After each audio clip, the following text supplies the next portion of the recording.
3 ജീവപര്യന്തം ഉള്ള ഒരു വ്യക്തി ഒരു ജീവപര്യന്തം പോലും അനുഭവിക്കുന്നതിന് മുമ്പ് തന്നെ അയാളെ ക്യാബിനറ്റ് കൂടി വെറുതെ വിടാനുള്ള തീരുമാനം ഒരിക്കലും അംഗീകരിക്കാൻ കഴിയില്ല. മനുഷ്യത്വരഹിതമായ കാര്യമാണ്.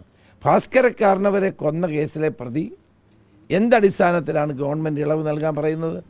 ഒരു കൊലപാതക കേസിലെ പ്രതിയെ വെറുതെ വിടാൻ എന്തടിസ്ഥാനത്തിലാണ് സംസ്ഥാന ഗവൺമെൻറ് ശുപാർശ ചെയ്യുന്നത്, ക്യാബിനറ്റ് ശുപാർശ ചെയ്യുന്നത്? കേട്ടുകേഴ്വിയില്ലാത്ത കാര്യമല്ലേ? ഗവൺമെൻറ് ആ ക്യാബിനറ്റ് തീരുമാനം പിൻവലിക്കണം. നാട്ടിൽ എത്രയോ കൊലപാതകികൾ ജയിലിൽ കിടക്കുന്നുണ്ട്. അവർക്കെല്ലാം വിടുതൽ നൽകാനാണോ സർക്കാർ ഇവിടെ ഉള്ളത്? അങ്ങനെയാണ് നാളെ ചെന്താമരയും കുറച്ച് കഴിഞ്ഞ് ഗവൺമെൻറ് ഇതുപോലെ ഇടപെട്ട് പിൻവലിക്കുമല്ലോ. ആ പ്രതിയെ ഒരു കാരണവുമില്ലാതെ ആരുടെ ശുപാർശയിലാണ് ഇത് ചെയ്തതെന്ന് മുഖ്യമന്ത്രി വ്യക്തമാക്കണം. ആരാണ് ഈ ഉന്നതൻ എന്നറിയണം. മന്ത്രിസഭയിലെ ഒരു ഉന്നതനാണ് എന്നാണ് ഇപ്പോൾ പുറത്തു വരുന്ന വാർത്ത. അതുകൊണ്ട് ഒരു കാരണവശാലും ഇത് അനുവാദം കൊടുക്കരുതെന്ന് ഞാൻ ഗവർണറോട് ആവശ്യപ്പെടും.